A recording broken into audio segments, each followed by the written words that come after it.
Congressman Cassidy obviously lost his seat, and now we're seeing the president go after some others, including Reps Macy and Boebert. I mean, how important is that presidential endorsement still to Republicans running for office? Well, there's no question in a Republican primary, it matters. And Republican primary voters certainly support the president. And, you know, I think in the case of Senator Cassidy, obviously, you know, he took some votes that some of the base strongly disagreed with. I've known Senator Cassidy for a number of years, have worked with him on a number of important initiatives, especially in concert with the Problem Solvers Caucus and No Labels. He's certainly a very smart guy who, you know, I think had a lot of good accomplishments in Congress. But as he said last night, ultimately, you know, you're there as long as the voters want you there. And ultimately, it's their decision. And so that's something you have to respect no matter what. At the end of the day, it comes down to the voters, and they'll make the final decision on any election. We'll see what happens on Tuesday, for instance, in Kentucky with Thomas Massie and Ed Gura. We spoke with Joe Gruters a few days ago, the chair of the RNC, and talked a bit about the party's strategy going into these primaries. Let's play a little bit of what he had to say, and I'll ask you about it on the other side. We're going to win by embracing the president, embracing this administration, and making sure their candidates are in lockstep with the mission that he's trying to push forward. Let me ask you, Congressman, just about that, the mission that he's trying to push forward, that the president is trying to push forward, and how unified is that sense of mission going forward here? We talk a lot about the conflict in the Middle East, the effect it's having on prices here back home, concern about energy prices, et cetera. As Christina brought up, you're in this unique district where I think you're facing a lot of competition for your seat, and it's a unique district in many ways. How unified is that mission, that sense of mission among Republicans who are running for election this year?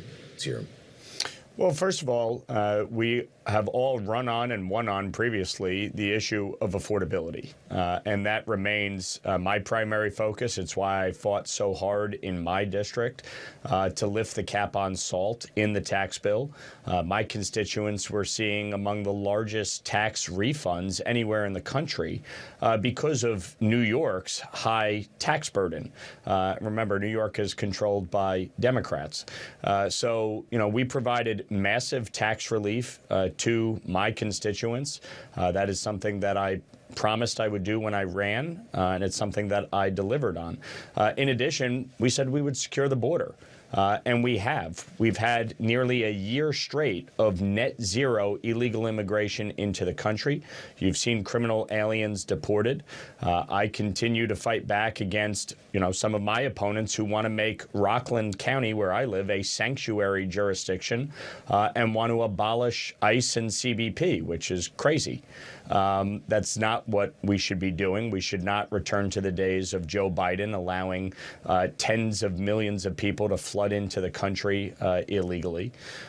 In addition, obviously, what the president has been focused on in these last 2 months plus has been obviously the situation in the Middle East. I'm chair of the Middle East and North Africa Subcommittee on the Foreign Affairs. I certainly support the president in the effort to ensure Iran does not get a nuclear weapon and to get the enriched uranium out of their country. But this also, coming on the heels of the president's trip to China, speaks to a larger issue, which is undoing this unholy alliance that we have seen between China, Russia, Iran, Venezuela, Cuba, North Korea, that was allowed to fester under Joe Biden. If you look at what has happened with the removal of Maduro and the Ayatollah, the fact is China has been blocked from getting oil from 2 of its largest sources, Venezuela and Iran. And that has created a challenge for China, so much so that Xi Jinping this week said he's open to purchasing U.S. oil. That is a positive step. But there are a lot of issues that we're contending with, and one of the things that I'm focused on in particular when it comes to cost is housing. And we have a bipartisan housing bill that'll be on suspension this week. We are working to finalize that, get it across the finish line. I've been working in a bipartisan way on permitting reform. So these are major issues that will positively impact the economy, positively impact the cost of living. And we are working as a Congress to get that done right now. And that's something the president obviously supports. Congressman, I do want to ask you, though, because we had this soundbite when it comes to Iran, where the president says, you know, when I'm talking about Iran, he's focused on the nuclear weapon. He says, quote, I don't think about Americans' financial situations. I can only think about one thing. You can't let Iran have a nuclear weapon.